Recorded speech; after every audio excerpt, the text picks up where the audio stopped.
he could negotiate a huge discount. This was a chance for some quick money. After graduating from his 2-bit college in his past life, Cole had worked as a real estate agent. He had been doing well, too, until he got caught up in an idealistic romance and blew everything up. The man inside continued, "I'm not signing an exclusive contract, so you can stop trying to persuade me. I need to sell fast. I'm only selling for 2 days. After that, I'm leaving the country. I'll only accept a one-time, full payment. If it doesn't sell in 2 days, I'll just forget about it. I've also listed it online," he added. "Whoever sells it fastest gets the deal." Cole suddenly interjected, "Which complex is your apartment in? I could rent or buy, as long as the place is right. My family would support it." The middle-aged man turned to look at Cole, his eyes a mixture of doubt and curiosity. But he answered anyway, "The Golden Bay Residences. It's a 3-bedroom. Are you looking for a mortgage or a cash purchase?" Cole pretended to think for a moment. "A 3-bedroom, huh? I'd probably need a mortgage for that." The Golden Bay Residences wasn't far, but he didn't know the specifics. Getting the name of the complex was enough. The owner said he'd posted it on Craigslist. Cole would find the listing online when he got back and contact him directly. Asking in front of the agent was a bad move. "A mortgage won't work. I can only accept a lump sum payment," the man said, disappointment showing on his face. Cole also put on a look of regret, though inwardly he was ecstatic. He quickly made his excuses to the agent and ran back to his dorm. Cole ran until he was drenched in sweat, bursting into the dorm and immediately firing up his computer to search Craigslist. There it was, the first listing. The Golden Bay Residences, 22nd floor elevator building, 1270 SQ. FD, 3-bedroom, 2-bath, asking price $125,000. Available for viewing anytime. Contact Mr. Chun. The price was just over $98 per square foot, which was about the market rate at the time. The seller's desperation to cash out meant there was absolutely massive room for negotiation. But Cole had to be fast. After the government's market controls in the first half of the year, the market had gone cold. A lot of people were in wait-and-see mode. For Cole, that hesitation was his opportunity. Otherwise, the competition would be fierce. At best, he wouldn't be able to talk the price down. At worst, it could even go up. No seller was an idiot. Cole quickly dialed the number from the webpage. It rang twice and was picked up. "Hello, who is this?" The voice was the same as the middle-aged man from the agency. "Hello, I saw your listing online, and I'm interested in seeing the property," Cole said in a calm, even tone. "You saw my conditions, right? It has to be a full cash payment." "I saw that. I could do a cash payment, but I'd like to see the place first." "All right, when you want to see it. I'm only selling for 2 more days. How about tonight? Is that convenient?" "It is. Be at Building C at 8 o'clock. "Okay, see you at 8. Could you give me your number?" "The one online is a burner." "Okay, see you at 8. Could you give me your number?" "The one online is a burner. It's 5:55. After hanging up, Cole began to plot his negotiation strategy for the evening. Footsteps echoed in the hallway. The fresh-faced freshmen were returning from their first day of classes. The moment he walked in, Preston started complaining. "What did you run off to this afternoon? It's the first day of general ed classes, and you already skipped? You've got some nerve." "Went to check on the renovation at my tea shop," Cole replied distractedly, his mind already on the apartment. "Tea shop?" Preston paused, then let out a laugh. "You mean you're opening a tea shop?" "Yeah. Is that so strange?" Cole answered, still planning his next move. Preston looked at him incredulously. "Do you have any idea how much it costs to open a tea shop?" "I do. The total investment should be around $30,000. Cole had done the math carefully. $30,000. Preston dragged out the last word, his eyes wide. He shook his head, a look of "who are you kidding?" on his face. "Do you know how much money that is?" "I do," Cole smirked. It seemed Preston's rich kid complex was acting up again. 30 grand is a thick stack of cash. Even my dad wouldn't give me that much. "That's because you're not opening a tea shop. If he gave it to you, you just use it to buy more flyers to hand out." Cole chuckled. Preston shook his head fiercely. "I don't believe you. You definitely snuck off to an internet cafe while we were in class. I'm telling you the truth, and you don't believe me." "Nothing I can do about that," Cole said with a helpless shrug. "Nope, absolutely not. Even I can't afford to open a tea shop." Preston turned his head away and wagged his finger, looking for a second like a martial arts master. "That's you," Cole said, shifting his position to flash the brand-new Casio G-Shock on his left wrist. He pretended to check the time. "I'm different. When I make a move, I make it big." He hadn't worn the watch until today, for his trip to the wholesale market. It immediately caught Frank's eye. Frank had been in much better spirits since his epiphany and was no longer playing dead. He walked over excitedly and took a closer look at Cole's wrist. "What kind of watch is that?" It looks cool. It's a Casio G-Shock Frogman. The voice belonged to Javi, who leaned over Frank's shoulder and recognized it instantly. Frank looked at Javi, surprised. How do you know that? Dude, I'm from Florida. The area is full of dive resorts. I've seen people wear these, Javi said, annoyed that Frank had forgotten where he was from. Preston craned his neck from behind them, feeling that getting too close would diminish his rich kid status. He said sourly, Casio is just okay. It's not a high-end brand. No one paid him any attention. Frank examined it from every angle. This must have cost a few $100, right? The style is really nice. The face is cool. Is it actually waterproof? It's over $800. It's a dive watch. What do you think? Javi's eyes were also shining. Sports watches had a huge following, mainly because they were so versatile. Whoa, over 800. Frank was stunned, his eyes glued to the watch, as if he wanted to rip it off and put it on himself. For a wealthy person, $800 was nothing, but for the vast majority of students, it was a lot of money. You're bluffing. No way that watch costs over $800, Preston said, unable to sit still any longer. He came over to see for himself. He didn't even own a watch that expensive. How could Cole, from a normal family, possibly afford one? Impossible. Sometimes they go for close to $1,000. They're mostly for divers, so they don't make a lot of them, Javi added. This knowledgeable assist was exactly what Cole wanted. He gave Javi a mental thumbs up. Frank clicked his tongue. That looks badass. You could definitely pick up girls with that. Your parents actually bought it for you. Nope, Cole said coolly. A girl gave it to me. His sister was a girl. He wasn't wrong. Bull. What kind of girl gives someone an $800 watch? Preston was green with envy. He secretly Googled it on his phone and saw that it was, in fact, a real model. Then, as if he'd remembered something, a look of I found the truth spread across his face. You definitely lied about your tuition and fees. I used to do that all the time in middle school. I'm impressed, Cole said, giving him a genuine thumbs up. He'd thought of that trick before, but with his mom being a teacher, it was a non-starter. I knew it, Preston said, his psychological balance instantly restored. If a girl had really given it to him, that would have been too much to bear. Carried away by the moment, he declared boldly, if a girl really gave you that watch, I'll buy you lunch from the cafeteria for 3 days. Anything you want. Forget it, Cole waved his hand. There was no way to prove it, and it was a pointless bet. Preston just chuckled. Having seen enough, the others went back to their own business. A little while later, Javi, who had been chatting on his phone, walked over excitedly. Can I use your computer for a sec? I want to check out Face Power. I heard there's a Campus Queen battle going on. It's supposed to be epic. Sure, go ahead, Cole said, giving up his seat. Preston and Frank, hearing the words Campus Queen, lit up and hurried over to see what was going on. Cole, being the old lek that he was of course also interested in this so-called Campus Queen battle. They updated the site recently, Javi said, a repressed, giddy look on his face. They added the top 3 from a few of the nearby universities. It's a gift from the heavens. Face Power was purely a campus beauty pageant website. The homepage featured photos of the top girls from various schools, along with some basic personal information. The page was divided into sections: Eastwood University, Eastwood Tech, College of Finance, College of Media.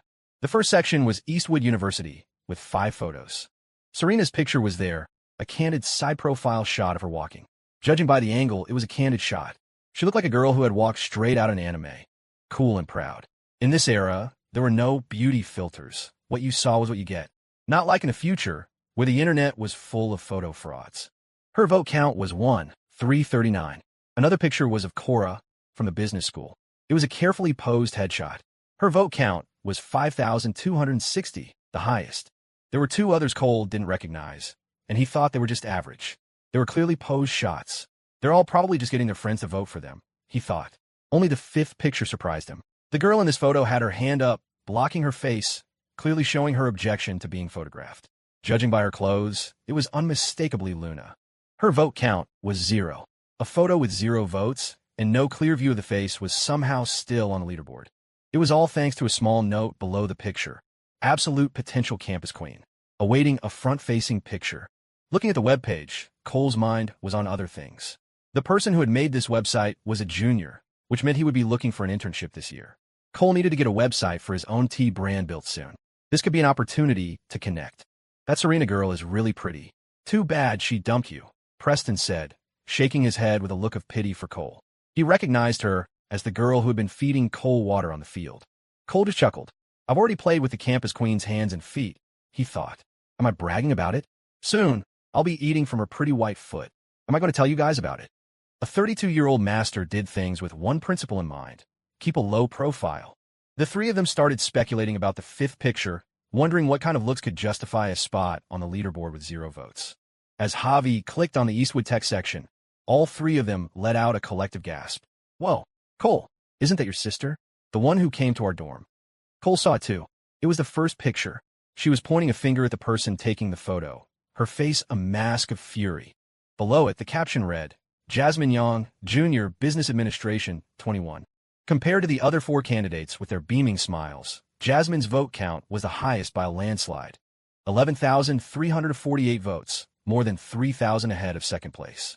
The other girls were 1 sophomore and 3 freshmen. Cole took a careful look at the other 4 and felt that his sister's top spot was well-deserved. Still, he felt a bit annoyed seeing her picture online like this. The same went for Serena, and it would be best if Luna's picture was taken down too. Being featured on a site like this wasn't a good thing, and knowing his sister's temper, she probably cursed out the photographer on the spot. Cole, how come your sister's last name is Young? Frank asked, confused. She probably took her mom's last name. Obviously, Preston said with an air of, you don't even know that? The three of them looked from Cole to the picture of Jasmine on the screen. Frank couldn't help but say, you two look nothing alike. What do you mean? Cole gestured to his own face. I think we look pretty similar. Frank shook his head with a pout. You don't look alike at all. Your sister is 10 times better looking than you. 10 times? Cole's face darkened. Can't you be a little more diplomatic? Yeah, 10 times. Javi and Preston both nodded in agreement. Yeah. Cole let out a cold laugh to save face. But he quickly found a way to console himself. So what if she's 10 times better looking? I've already touched the #1 campus queen all over. Am I going to tell you that? When I was a kid, I even drank her. Ahem. Man, this is so upsetting. I'll have to get my sister to take me for a bike ride to cheer me up. After a few seconds of silence, the three of them looked at Cole with strange expressions. Could it be that they aren't really siblings? And if they aren't, holy crap, the same thought occurred to all three of them. It's better if they are siblings. Otherwise, this is just too depressing. What are you all looking at me like that for? Realize you were blind before and underestimated my good looks? Cole showed off his tanned face from multiple angles. Fuck off, the three of them said in unison, though they found his phrasing pretty funny. They continued to scroll down. Cole watched for a bit, then lost interest. The other girls were nothing compared to his sister. He smacked his lips, his mind already on the 8 o'clock apartment viewing. All right, I need the computer. With some time to kill, Cole needed to get a few things ready. The three of them reluctantly moved away. Cole logged onto the Rockford City Property Records website and downloaded a standard boilerplate for a residential sales contract. He then plugged in a USB drive he had bought but never used. In this era, USB drives had tiny storage capacities, but it was more than enough for a contract file. He unplugged the USB drive, grabbed his shop's lease agreement, and headed off campus. He found a print shop and printed out the contract, grabbing a few extra blank sheets of A4 paper while he was at it. Then he went to a nearby stationery store and bought 2 pens, an ink pad, and a standard receipt book. His battle tools were assembled. He put everything in a file folder and started walking toward the Golden Bay residences. He checked the map. It wasn't far. He had probably passed by it many times in his past life, but he no longer remembered. 8 o'clock in the evening. When Cole arrived at Building C of the Golden Bay residences, he found that Mr. Chen was already waiting. This was a good sign. It further confirmed the seller's urgency. Seeing Cole, Mr. Chen was taken aback. Then a look of annoyance crossed his face. Didn't you say you needed a mortgage? I made it very clear it has to be a cash payment. Are you just here to waste my time? Mr. Chen, I can make a cash payment. You know how it is, Cole said with a smile. Why don't we go up and talk while we look at the apartment? Mr. Chen hesitated for a moment, then nodded. Fine, let's talk and look. They chatted on their way up to apartment 2201. When Mr. Chen opened the door, Cole saw that the layout was excellent. It was a corner unit with great cross-ventilation and a large balcony. The renovations were quite nice for the time. As they talked, Mr. Chen's initial skepticism turned to trust, mainly because of Cole's shop lease agreement. It proved that the young man in front of him had a genuine reason to buy a property. Cole, I lived in this apartment myself. You can tell from the renovations. The layout is great, too. The moment I listed it 2 days ago, I've had tons of people asking to see it, Mr. Chen began, praising his property to shut down any attempt at negotiation. To be honest with you, Mr. Chen, even if I buy this place, it's just a temporary solution. When I graduate and get married, I'll definitely buy a new house. I'm mainly interested because it's so close to the university, Cole said with a calm, slight smile. A flicker of something passed through Mr. Chen's eyes. He followed Cole's lead. That's right, it's close to the university. Even if you don't live here yourself, you could rent it out to students from the area. The rental income is very good. I was originally planning to rent it out myself, but it's just too much hassle. Cole remained non-committal, not taking the bait. He just wandered around, looking here and there. After a while, he suddenly asked, Mr. Chen, what day is your flight? The question caught Mr. Chen off guard. Why is he asking that? He thought, does he think I'm not really leaving the country? He didn't overthink it and answered directly. The day after tomorrow, in the middle of the night. Cole nodded. He walked slowly toward the balcony, a look of conflict on his face. For me, it's a little big. My family won't be coming to live here. Big is good. It means it's spacious. And with the cross breeze, we don't even have to turn on the AC in the living room in the summer, Mr. Chin said, following him out onto the balcony, a hint of impatience in his eyes. The truth was his apartment had been on the market for days with no takers. It was only in the last 2 days that he had decided on an urgent sale. How about this, Mr. Chun? Cole said, turning to face him. Give me your rock-bottom price. If I can accept it, I'll talk to my family and we can lock this down. The look in his eyes said, I just need one final push to make a decision. This was an all-in move. The man was emigrating, not planning to return, and his departure was imminent. All things considered, he only had tomorrow to get the paperwork done. The price had to be slashed, dramatically. When it came time to talk numbers, Mr. Chen's pupils constricted ever so slightly, but he kept his composure. My price is already very fair. If you're serious about buying, the most I can do is knock off a couple thousand. Let's say 122. 122,000? Cole shook his head. That's the current market rate, and you're demanding an all-cash offer. Even if I were getting a mortgage, I couldn't accept that price. Just as Mr. Chen was about to argue, Cole cut him off. You know as well as I do, with interest rates climbing, home prices have stalled. They're more likely to drop. If I buy at this price, I might as well just buy new construction. In the current climate, talking about a housing market dip was a viable strategy. It wasn't like it would be in 4 or 5 years, when prices would be on a steady, arrogant climb, and every seller would act like a king. Sinking this much cash into a property right now, I'd be better off just renting. A nice 2-bedroom goes for, what, less than $1,500 a month. That's only $18,000 a year. I could open another whole shop with the rest of that money. Cole's tone was sincere, as if he were genuinely weighing the pros and cons, not just trying to lowball the man. Mr. Chen's eyes flickered. Of course he knew about the market cooling. It was precisely why he was in such a hurry to sell. The possibility of waiting for the price to rise was far less appealing than cashing out now and getting on with his life. He simply couldn't afford to wait. Even if the price did go up a little, was he really going to fly back just to handle the paperwork? The profit wouldn't even cover the plane ticket. His voice lost some of its conviction. Renting is never as secure as owning your own place. Cole smiled inwardly, but kept his expression earnest. Mr. Chun, 90,000. I can make that decision right now. He didn't bother with a coy. I'll tell you what I'm thinking, and you see if you can accept it. He went straight for the gut punch, designed to throw the man off balance, even if it angered him. As expected, Mr. Chen's face darkened, a hint of fury in his voice. That's impossible. 90,000? No way. I'd rather not sell at all. But his feet remained planted on the floor. Cole's heart gave a little leap. The man was conflicted. Otherwise, he would have shown him the door. Mr. Chun, I can genuinely pay all cash. My family will support me, but they won't support me buying a place at full market price. I'm sure no one else would, either. Mr. Chun shook his head firmly, refusing. Cole put on a pained expression, finally sighing with regret. Well, if it can't be done, it can't be done. You have to understand, for 90 grand, I could open 3 more shops. It's not a great time to buy a house anyway. I'm young. Maybe after graduation, I'll just move to New York and try my luck there. No, 90,000 is too low. Mr. Chun was still shaking his head. If I can't sell it, I'll just rent it out and sell it when I come back. Mr. Chun, I hear the economy over in the States is booming, incredible GDP growth. The housing market over there won't wait for you.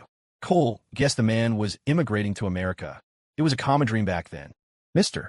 Chen's eyes flickered again, and he avoided Cole's gaze. Seeing this, Cole knew he had him. He feigned a moment of deliberation, gritting his teeth as if making a painful concession. I'll add 5,000 more. 95,000. That's my absolute final offer. That's almost 100,000 U.S. dollars. You know real estate prices in the States are climbing. With the way their economy is growing, that money will be worth a fortune in 2 years. In some parts of America, condos cost millions. But in some immigrant communities, you could find a nice apartment for 3 or 400,000. And if you went to a more rural area, you could get a detached house for less than 100 grand. Cole was betting that's exactly what Mr. Chun was planning. He had to gamble. Sure enough, a flicker of movement in Mr. Chen's face, combined with the look in his eyes, confirmed Cole's suspicion. When you hit on something a person is fixated on, their mind instinctively goes there. Time waits for no one. Cole pressed, adding more fuel to the fire. By the time you come back to sell this place, even if the price has gone up a few thousand, like you said, it's not even worth the airfare. But in the States, prices won't just go up by a few thousand, and it'll be in dollars. For someone who had already decided to immigrate, this argument was a powerful one. When framed that way, the decision became much easier. The room fell silent. Cole waited patiently. After several long minutes, Mr. Chin spoke.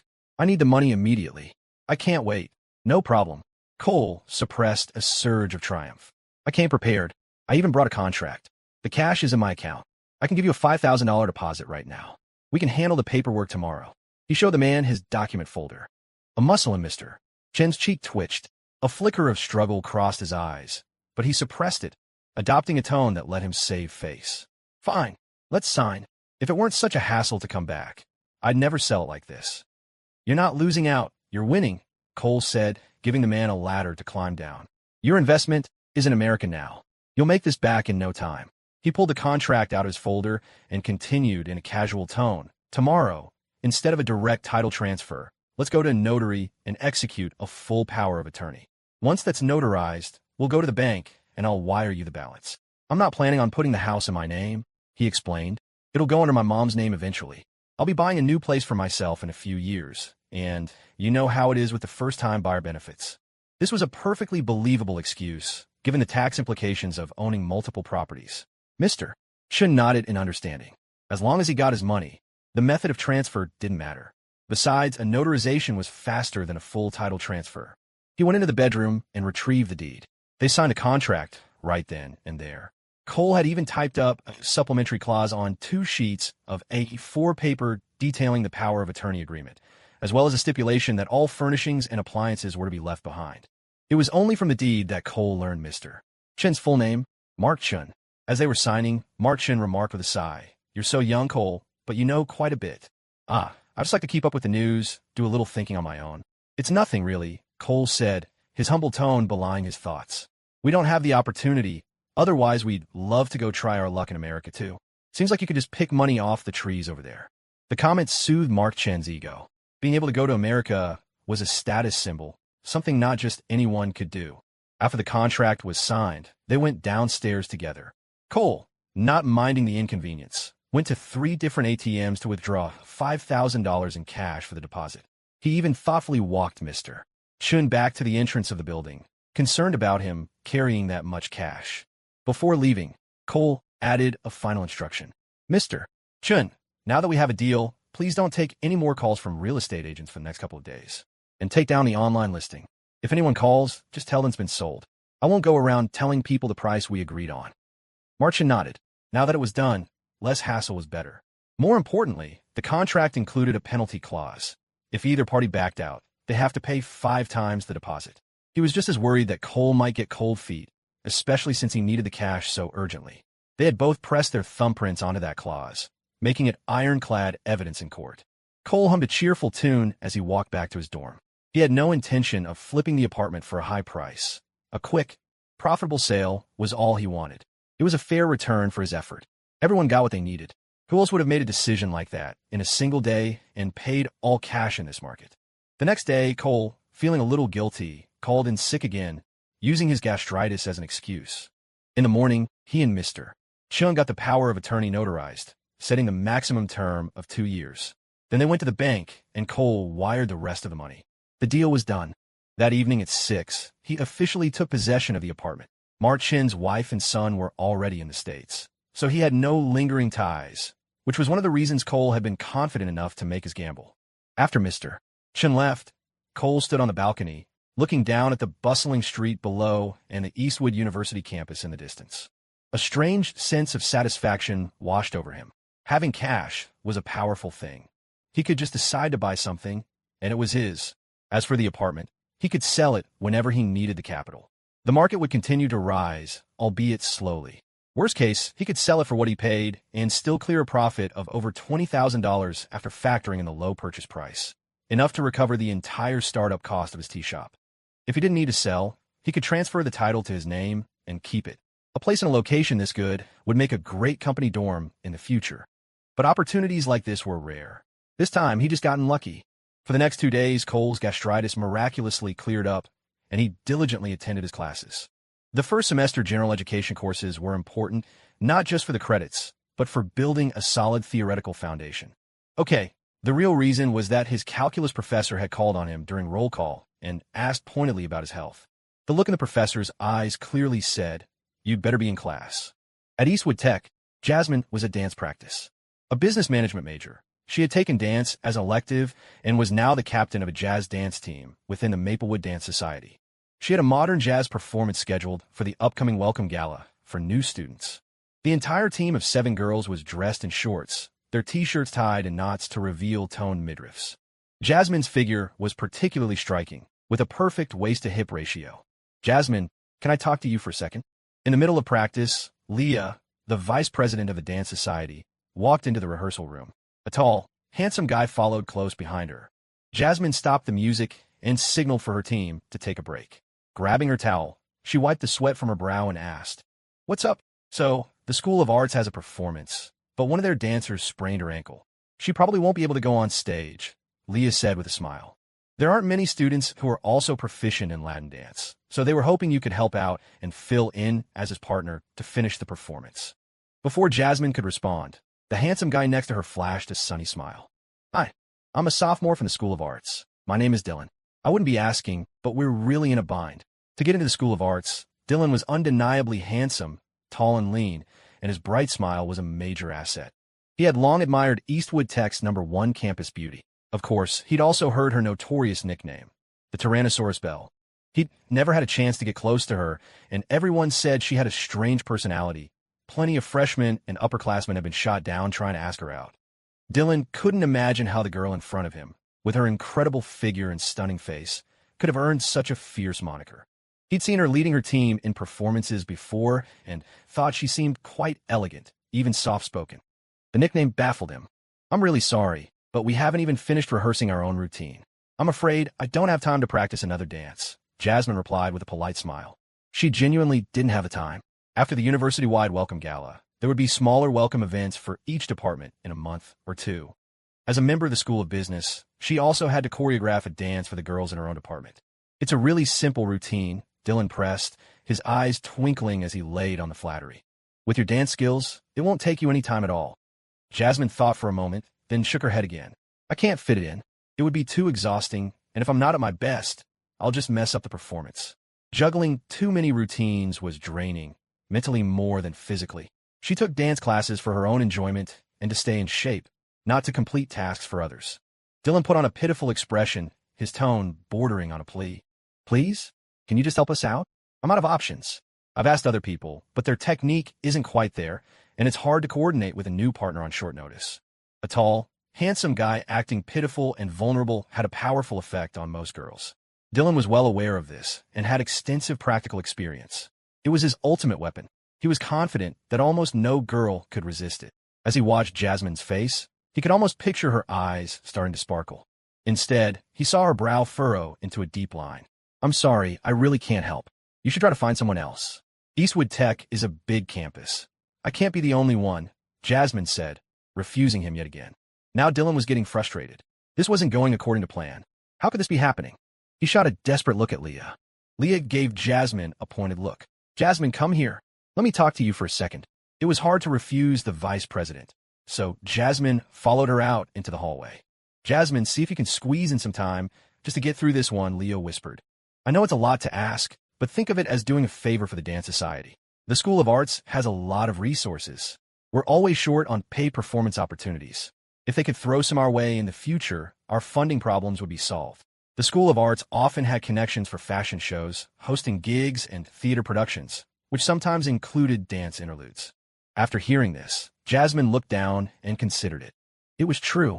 The funding they got from the school was never enough. Seeing Jasmine hesitate, Leah pressed her advantage. "Jasmine, just this once. Please. Fine, Jasmine agreed. But just this once. And the next paid gig, they have goes to my team. She figured a group dance wouldn't require as much precision. As long as they were in sync, it would be fine. She was selling a favor to the dance society to create an opportunity for her own team. No problem. The School of Arts already said they'd include us in their next event, Leah said, her face lighting up. Back in the rehearsal room, Dylan was smiling and chatting with the other dancers, basking in the attention. Just then, Jasmine and Leah walked back in. Dylan approached them expectantly, his eyes sincere as he waited for Jasmine's answer. What kind of dance is it, exactly? Jasmine asked. Leah had mentioned Latin, but she wanted to confirm the specifics. She agreed. Dylan was thrilled. It's a fiery Latin jazz number, a duet called Fuego Caliente. With your skill, you'll nail it. And with you as my partner, I'm confident we can win an award. But he saw Jasmine's face fall, and she shook her head decisively. Then I'm sorry, but I can't help you with that dance. The look of ecstatic surprise froze on Dylan's face. What? Why not now? Jasmine, didn't you just agree?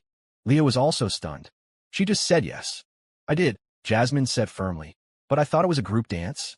If it's a duet, especially one like that, absolutely not. I can't do it. You'll have to find someone else. Fuego Caliente was an intensely romantic dance, full of all the intimate moves one could imagine. Why not? Dylan was starting to panic. The prize was about to slip through his fingers. Jasmine shook her head, waving her hand dismissively.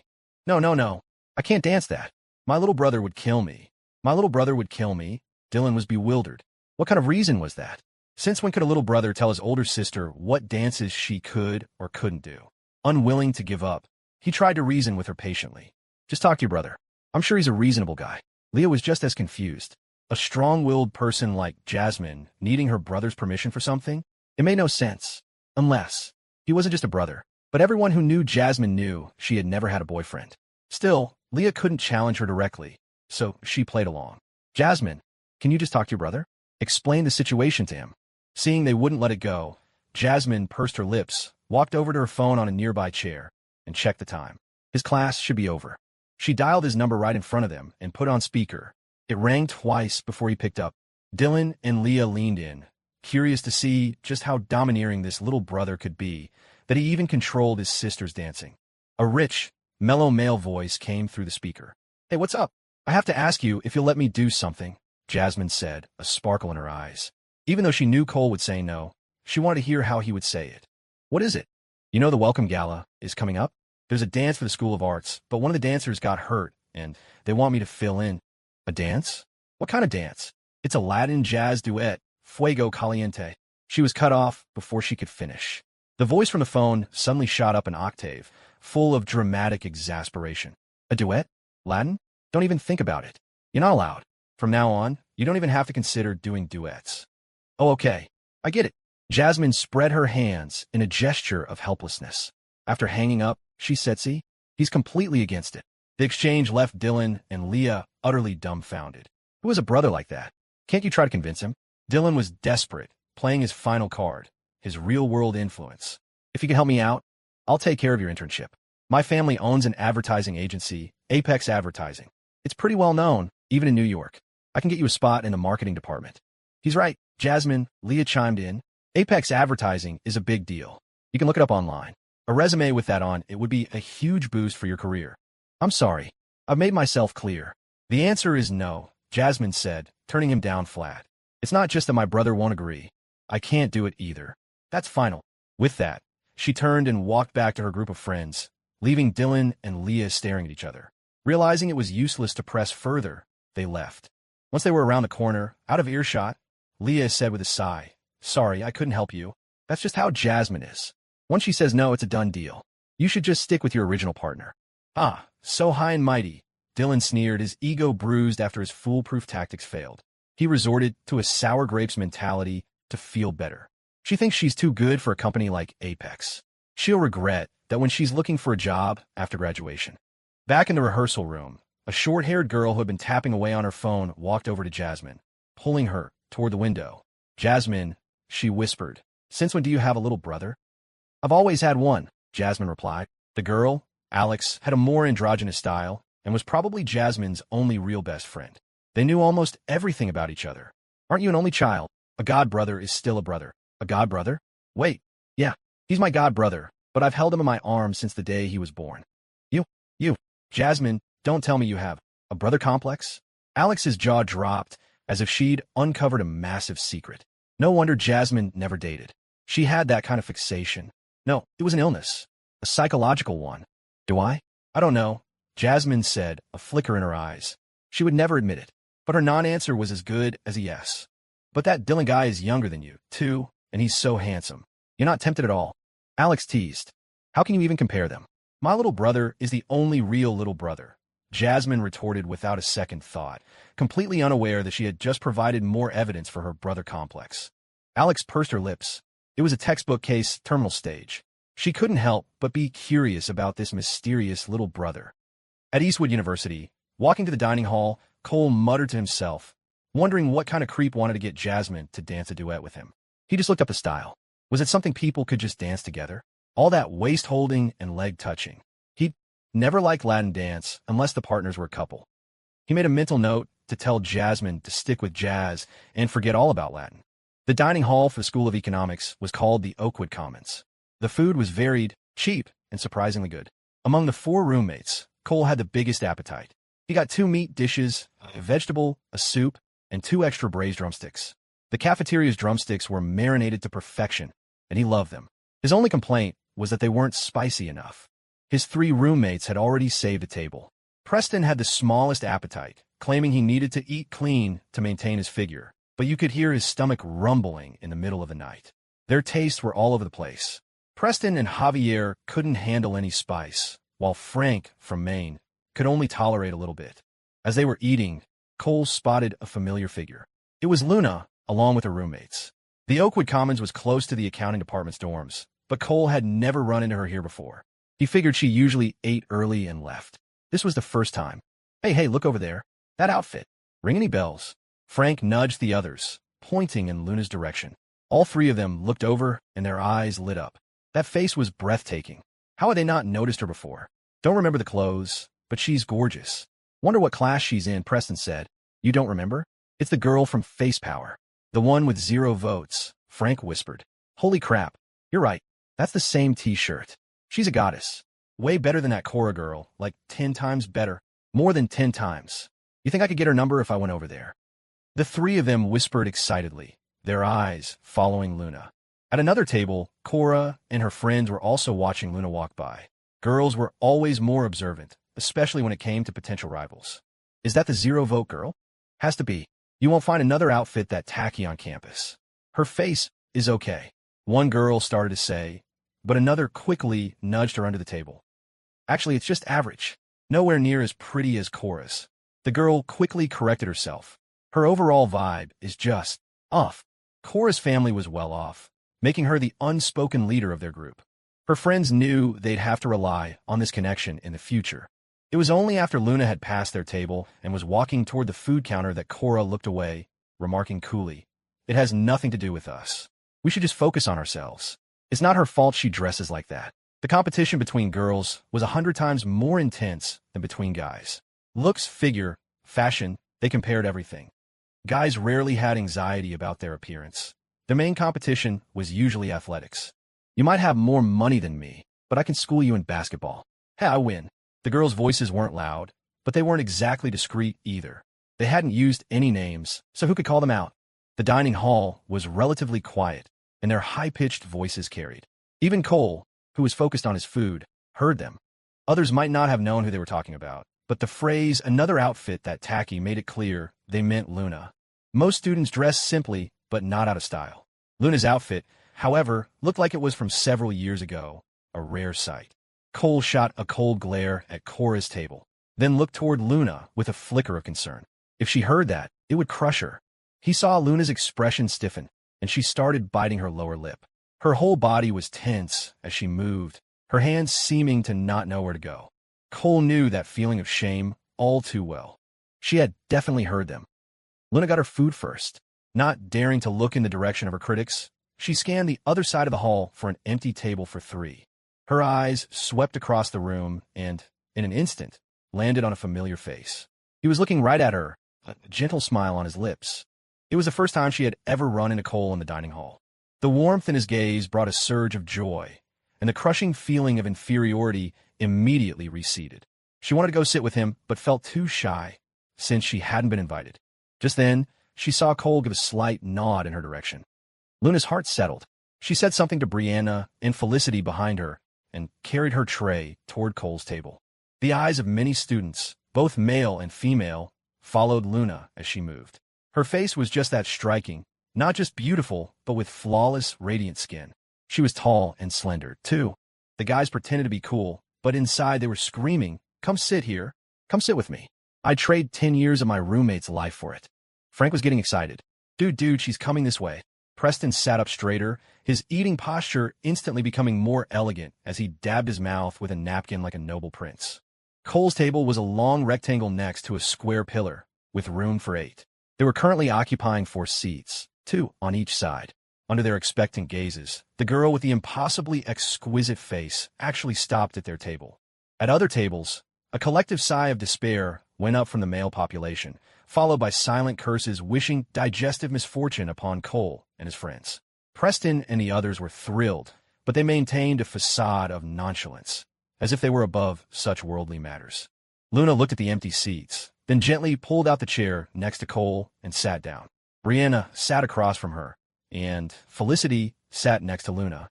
Envious, jealous, and hateful glares were directed at their table from all corners.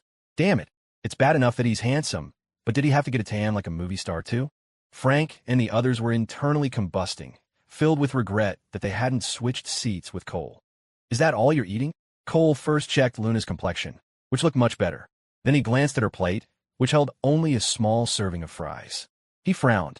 She was already so thin, and all she got was a side dish. She'd pass out from low blood sugar if she had to work. Luna looked down, her voice weak. It's enough. I don't have to do much. The 3 roommates raised their eyebrows. Was Cole already making his move? If they'd known she was this easy to talk to, they would have tried. Preston, keeping his eyes forward, chewed slowly, maintaining his aristocratic air. Eating light is better for you, he said coolly. It's so humid in this city. It's not good to eat too much greasy food.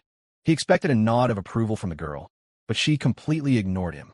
He felt a pang of awkwardness, but he'd already put on the elegant act and couldn't just drop it. Brianna looked from Luna to Cole with a strange expression. They didn't quite feel like a couple, but there was something more than friendship there. She decided to ignore it and focused on her food. Luna picked up a single fry and ate it in a small bite. Cole reversed his chopsticks, picked up one of his drumsticks, and placed it on Luna's plate. Eat! Luna froze. The savory-smelling braised drumstick looked incredibly appetizing, and she subconsciously swallowed. Her face flushed red, and she looked at Cole, embarrassed. I can't eat that much, she whispered. Cole ignored her, then placed a dish of braised pork belly in front of her. Eat up, he said in a tone that brooked no argument. Give me the fries. Before Luna could say anything, he had taken her plate of fries and scraped them onto his own plate. He then passed his untouched bowl of soup to her. Luna didn't know what to do. She looked at the drumstick and the pork, wanting to eat them, but feeling too self-conscious. She looked at Cole again, flustered, but saw that he was already eating her fries as if it were the most natural thing in the world. If she didn't eat the chicken and pork, she would have nothing. Without even looking up, Cole chewed and commanded, "Eat all of it." This girl was clearly used to skimping on food. That wouldn't do. When the shop got busy, she would need her strength. Okay, Luna whispered, her voice so soft it nearly melted into the air. Her voice was already childlike, and now it sounded even more so. She picked up the drumstick and took a careful bite, chewing slowly. It was delicious. Feeling several pairs of eyes on her, her face turned scarlet again. She didn't dare look up, keeping her head down as she ate silently. The earlier feelings of shame and self-consciousness had vanished. She had no time to worry about them now. Sitting next to Cole, her sense of security soared. Preston and the others stared, their food tasteless in their mouths as they poked at the rice on their plates. So this was how you hit on a girl. Why hadn't they thought of this? Look at him. Just met her, gives her his meat, and then takes her fries. He established a dominant, protective image with just a few dollars worth of food. And the best part? She accepted it. So that's how it's done. That's how it's done. They were enlightened. The 3 of them suddenly shed their dejection, their eyes gleaming with newfound knowledge. Preston shook his head slightly, thinking Cole's execution was a bit crude. He could have mixed in some tenderness with his assertiveness. A blend of hard and soft. That's how you truly capture a girl's heart. He felt a pang of jealousy. He should have been the one to offer his food. Brianna speared a piece of the braised pork. It was her roommate's, so it was fair game. Felicity followed suit. Luna, head still down, saw out of the corner of her eye that only 4 pieces were left. She felt a pang of protectiveness. Fearing her roommates would finish it all, she quickly picked up a piece and placed it on Cole's plate. Only after she'd done it did she remember she had already used those chopsticks. She felt a wave of embarrassment. Had she been too forward? But then she saw Cole pop the piece of pork directly into his mouth. He ate it. Luna felt her face burn, but her heart settled. She quickly lowered her head and continued eating. Just as Cole was about to finish his meal, a girl's voice came from the side. "Excuse me, can I get to know you?" Everyone at the table, except for Luna and Cole, looked up. It was Cora, but who was she talking to? Preston, naturally assuming it was him, flashed a warm smile. "Of course you can. I was talking to this student," Cora said, pointing directly at Cole. "Ugh." Preston's smile froze on his face. "Are you kidding me?" He tried to save face. "I know. I was answering for my roommate." He immediately buried his head in his plate, shoveling in the last few grains of rice.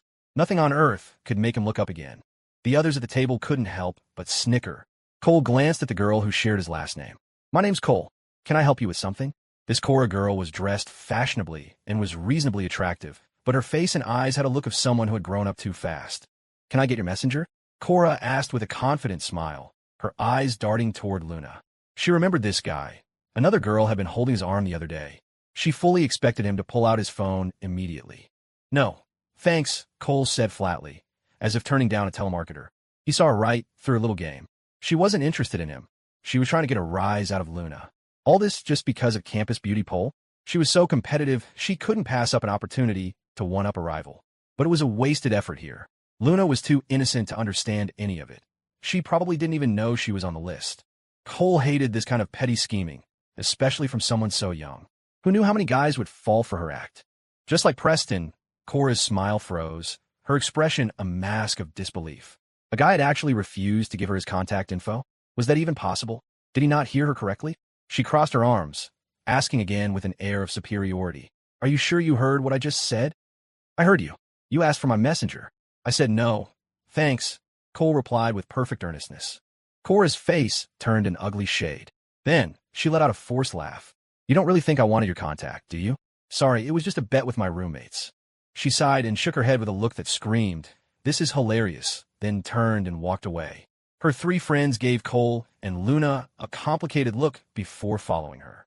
At the table, everyone had a different expression. Brianna rolled her eyes and muttered under her breath, "TCH, what a poser."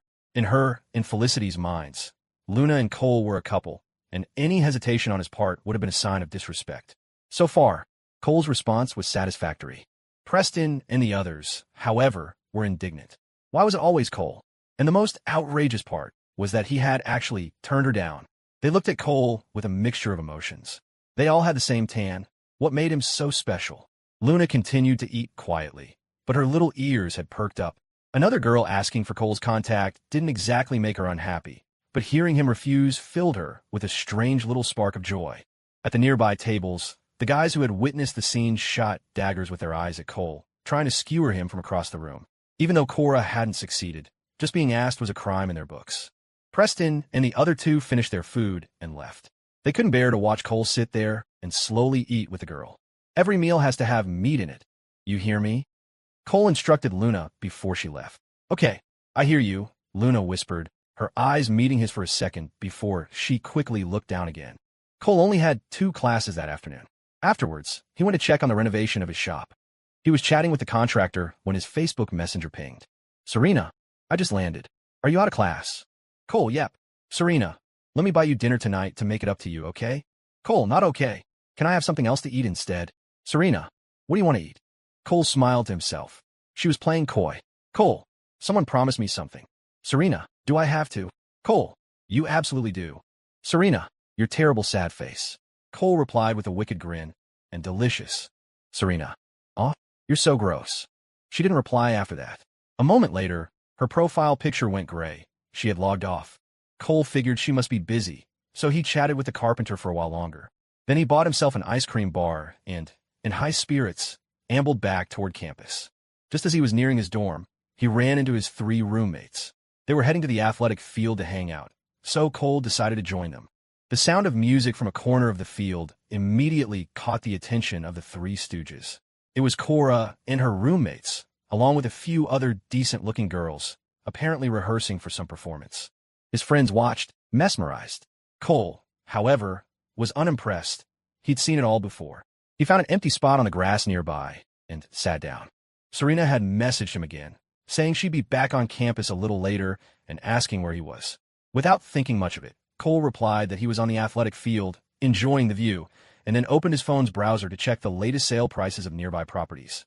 One of the girls poked Cora and gestured with her chin toward Cole, who was looking around. "Cora, look." Cora followed her gaze, and her face immediately fell. "He's disgusting to look at, as if I'd actually want his contact. That's hilarious. He must regret it. He's hanging around hoping you'll ask again." One of her roommates chimed in. "Exactly. Logically, who wouldn't give Cora their contact? She's the prettiest girl in the entire finance department." A smug smile appeared on Cora's lips. "What's wrong?" Another girl from the rehearsal group asked curiously. "Nothing. Just saw a fake, disgusting person," Cora said with a look of weary resignation, as if she were being relentlessly pursued. Prompted by a whisper from Cora's roommate, the other girls understood. They were talking about the guy with the simple haircut who was kind of handsome. They assumed he had been trying to get close to Cora and was still pestering her despite being rejected multiple times. "Cora, you should just tell him off so he doesn't think you're still giving him a chance," said a girl named Chloe. "Forget it. I can't be bothered. With people like him, if you give them an inch, they'll take a mile," Cora said, her face a mask of disdain. In her mind, asking for his contact had just been a strategic move. A guy like Cole didn't even qualify for her list of potential suitors. Her messenger was already filled with ideal candidates, either handsome or from wealthy families. Thanks to the prestige from the campus beauty poll, plenty of upperclassmen were trying to get close to her. Just then, the attention of many students on the field shifted in one direction. "Whoa, where did she come from? Look, it's a goddess. I'm in love. I'm in love. She's definitely not a finance major, or I'd know her." A slender, ethereal figure walked gracefully onto the field. A pink cartoon t-shirt made her already fair skin look even more radiant. A gray pleated skirt, paired with white ankle socks and small black leather shoes, radiated youthful energy. Her manga-like face and high ponytail, which danced as she moved, seemed to cast a spell, drawing the eyes of everyone present. Cora and her friends, of course, noticed her too. She definitely wasn't from the finance department. She looked a bit like the girl at the top of the face power list. A flash of jealousy crossed Cora's eyes. She didn't want to admit the other girl was prettier than her, but the truth was undeniable. Under the watchful eyes of everyone, the fairy-like girl slowed from a brisk walk to a slow stroll and finally began to tiptoe. She looked utterly adorable, but when they saw who she was approaching, the expressions on the guys' faces became priceless. Preston and the others looked on with strange expressions. Why was this girl here again? Hadn't she dumped Cole? Was she here to get back together with him? Preston thought, a sour taste in his mouth. When Cora saw that the girl was inching closer and closer to Cole, her face turned extremely sour. Just then, the girl reached out from behind, covered Cole's eyes with her hands, and said in a sweet, crisp voice, "Guess who?" Even without hearing the voice, Cole knew who it was. The scent of her small hand was too familiar. "You're here, my little adventurer." "Nope.